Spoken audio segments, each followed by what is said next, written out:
Chapter 28. Woe to the crown of pride of the drunkards of Ephraim, and to the fading flower of his glorious beauty, which is on the head of the fertile valley of those who are overcome with wine. Behold, the Lord has one who is mighty and strong. Like a storm of hail, a destroying storm, and like a storm of mighty waters overflowing, he will cast them down to the earth with his hand. The crown of pride of the drunkards of Ephraim will be trodden underfoot. The fading flower of his glorious beauty, which is on the head of the fertile valley, shall be like the first ripe fig before the summer, which someone picks and eats as soon as he sees it.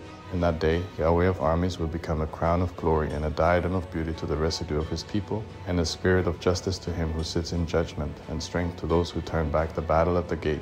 They also reel with wine and stagger with strong drink. The priest and the prophet reel with strong drink. They are swallowed up by wine. They stagger with strong drink. They err in vision. They stumble in judgment. For all tables are completely full of filthy vomit and filthiness. Whom will he teach knowledge? To whom will he explain the message? Those who are weaned from the milk and drawn from the breasts. For it is precept on precept, precept on precept, line on line, line on line, here a little, there a little.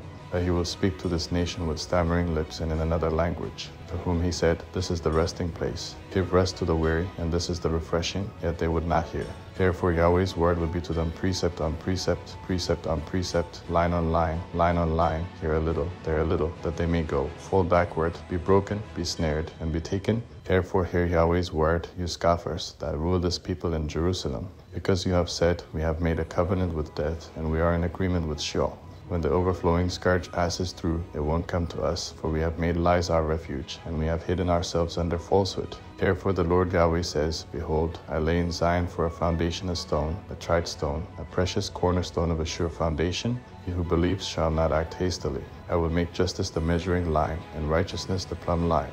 The hail will sweep away the refuge of lies, and the waters will overflow the hiding place. Your covenant with death shall be annulled, and your agreement with Sheol shall not stand. When the overflowing scourge passes through, then you will be trampled down by it.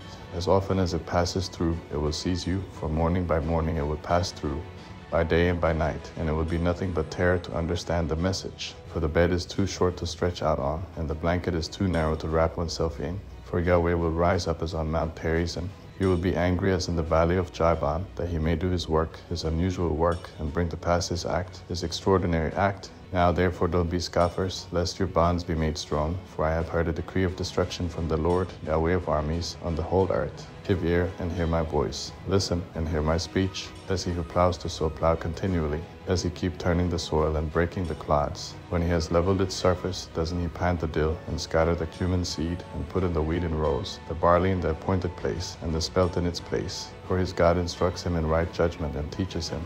For the dill isn't threshed with a sharp instrument, neither is a cart wheel turned over the cumin, but the dill is beaten out with a stick, and the cumin with a rod. Bread flour must be ground, so he will not always be threshing it.